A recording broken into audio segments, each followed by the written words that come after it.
मतदान की तारीखें करीब आ रही हैं, वैसे वैसे राजनीति बयानबाजी भी चरम पर पहुंच गई है। इसी बीच एआईएमआईएम प्रमुख असरुद्दीन ओवैसी ने एक ऐसा बयान दिया है जिसने सियासी गलियारों में हलचल मचा दी है। ओवैसी ने कहा कि अगर हमें बीजेपी को हराना है तो हमें उनकी गलतियों पर लगातार नजर रखनी होगी, क्योंकि ये लोग 24 घंटे काम करते हैं। उन्होंने आगे कहा कि हम बीजेपी जैसी फॉर्मिडेबल पॉलिटिकल अपोनेंट पार्टी से मुकाबला कर रहे हैं। अगर हम एक पल के लिए भी लापरवाह हुए तो वे अपना काम कर जाएंगे, इसलिए सतर्क रहना बेहद जरूरी है। ओवैसी का ये बयान ऐसे समय में आया है जब बिहार में चुनावी माहौल पूरी तरह से गर्म हो चुका है। सभी दल अपनी रणनीतियों तय करने लगे हैं, जबकि बीजेपी लगातार जीत की लय बनाए हुए है।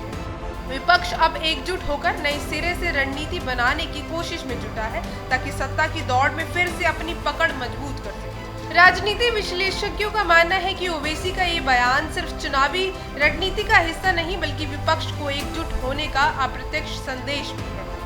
बिहार की राजनीति में एमआईएम की सीमांचल क्षेत्र में पकड़ को देखते हुए ये बयान आने वाले दिनों में चुनावी समीकरण को प्रभावित कर सकता है। कुल मिलाकर ओवैसी ने न केवल बीजेपी की ताकत को स्वीकार किया है, बल्कि विपक्ष को भी ये याद दिलाया है कि अगर उन्हें भाजपा को टक्कर देनी है तो उन्हें लगातार सतर्क और सक्रिय रहना होगा, क्योंकि बिहार का ये चुनाव सिर्फ सत्ता परिवर्तन का नहीं बल्कि राजनीति दिशा तय करने वाला साबित हो सकता है। चले जानते हैं पूरी रिपोर्ट। मेरा मानना यह है कि अगर मुझे बीजेपी को हराना है, बीजेपी जिस तरह से चुनाव लड़ती है ना, 24 घंटे ये लोग काम करते हैं।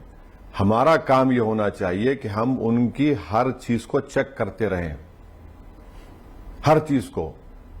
2009 में या 2014 में एक वोटर लिस्ट में ऐसे ही हो गया था मेरे कॉन्स्टिट्यूंसी में।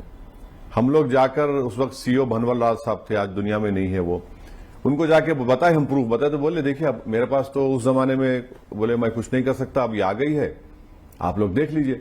तो हमको जहां जहां ऐसा डबल एंट्री हुई थी, हम लोग पोलिंग एजेंट्स को बिठाकर उसको चैलेंज किए। तो 1 घंटे के बाद वो लोग आना बंद कर दिए, वो लोग जिसके वो थे। तो ये देखिए, आप बीजेपी से मुकाबला कर रहे हैं, एक फॉर्मिडेबल पॉलिटिकल अपोनेंट है। आप ब्लिंक करेंगे, ये लोग अपना काम करेंगे, तो जाहिर है हमको तो अलर्ट रहना चाहिए और वोटर लिस्ट को चेक करना चाहिए, नाम चेक करना चाहिए, गलत आए करेक्ट करिए। माने आपको ऑन टोज रहकर काम करने की जरूरत है।